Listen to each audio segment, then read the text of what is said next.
I'm Sean Davis, and today my presentation is over video games. And before I pose my actual questions, I want to give you some prior information from the American Psychological Association, the website. And the excerpt from that reads that there is a study that young men who are habitually aggressive may be especially vulnerable to the aggression-enhancing effects of repeated exposure to violent games. And this was also done by psychologist Craig A. Anderson. And what this study is basically is discerning is whether video games are right for children or not, and how can the aggression define them.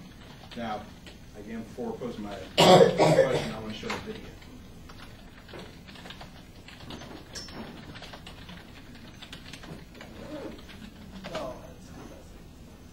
Just You're not Don't take us on the natural hair journey, please.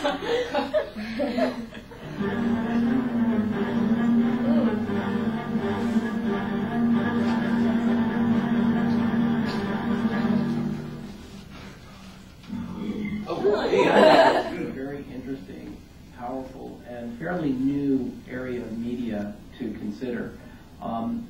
One of the really interesting things from a developmental sense is that they are arguably the best teaching tool we have, or the best technologically based teaching tool we have, in the sense that you are not only being exposed to situations and people and concepts the way you are with television or movies, but you're an active player in them. You actively drive the narrative, and you make decisions and choices and moves that will then change the direction of what's going on.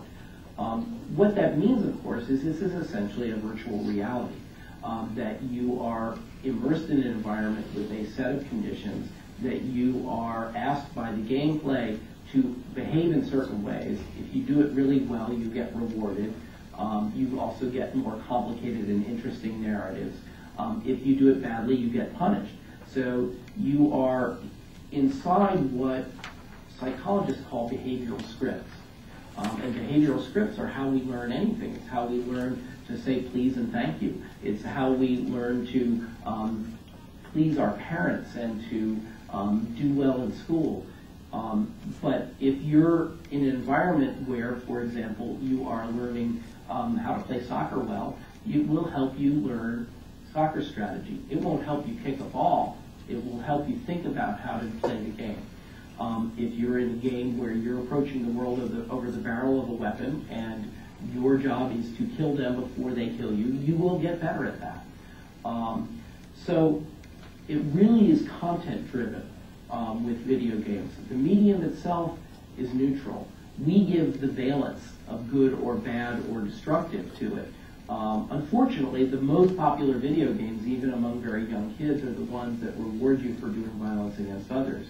And when you think of the fact that people sat in front of a flight simulator and learned to fly planes well enough to bring the World Trade Towers to the ground, and we're putting our kids for fun in front of essentially killing simulators. Okay, so basically what he's saying in the video, to have a short summary, is that video games are neither good or bad, but it's the application to what situation they have that gives them that connotation, and that's what we give them. So this brings me to a question of, to what extent do American parents blame video games for their child's behaviors or actions? And I wanted to open that up to discussion.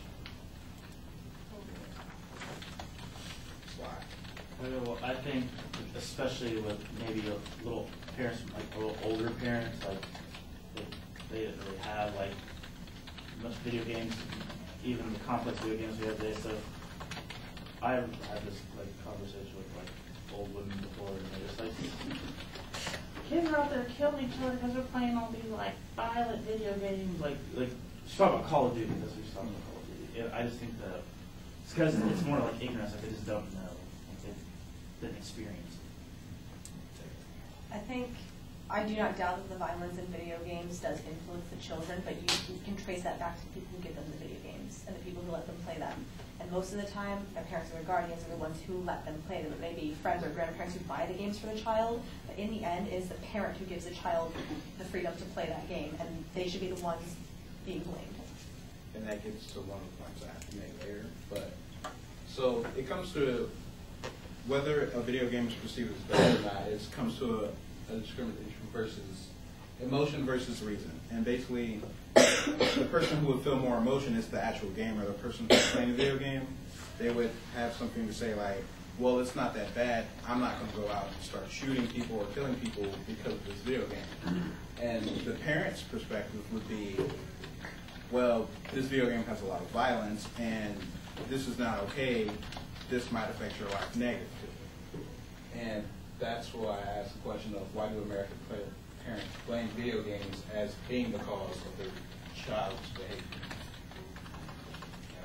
I think it's so much more emotional than logical, because logically, both world wars happened before video games were out. Right. The Cold War happened, all that stuff happened before video games were even out. So it's kind of more in our nature and it more applies to logic than reason.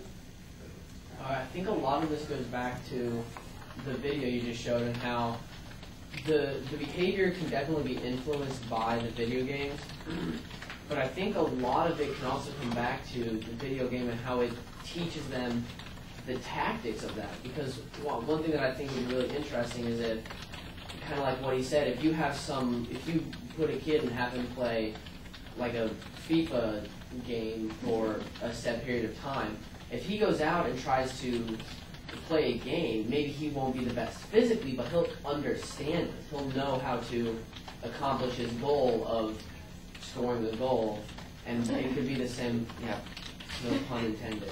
But I think it could also go the same way with the shooting games.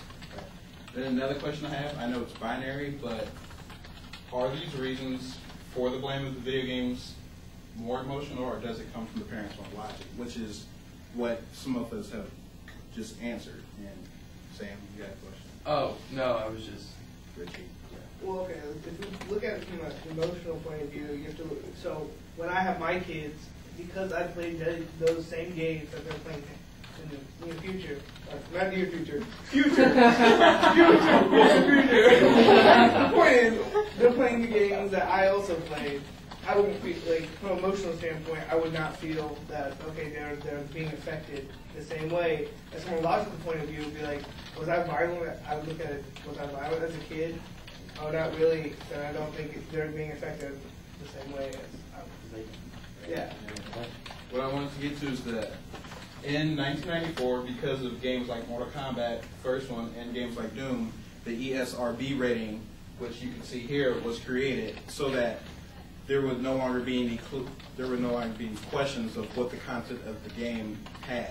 So when this comes up, whether it's E or M, it has a label, like many of us have seen on video games, where it tells you if it has sexual content or extreme violence or blood and whatever. So there really is no excuse for the parent to not know what's in the video game that the child is playing. And this, we're going to look at this through a psychological lens and through the human sciences.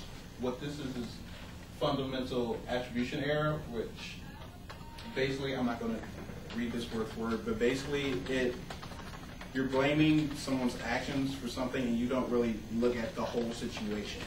So here's an example that says, I assume you've not done much today because you're lazy. And then, rather than perhaps tired or lack the right resources. So for video games, it's basically saying, like, you're acting like this because you play video games, and they're not looking at the whole situation. Like, maybe your child has had prior problems, maybe he has other problems, and maybe video games are that spark, or they're that last thing that really sets your child off. And this is an article, I'm not going to pull it up because of time, but it basically says that, as in the title, it doesn't cause children to be violent, and in court cases in California, they found that there wasn't substantial evidence that video games cause violence within these children,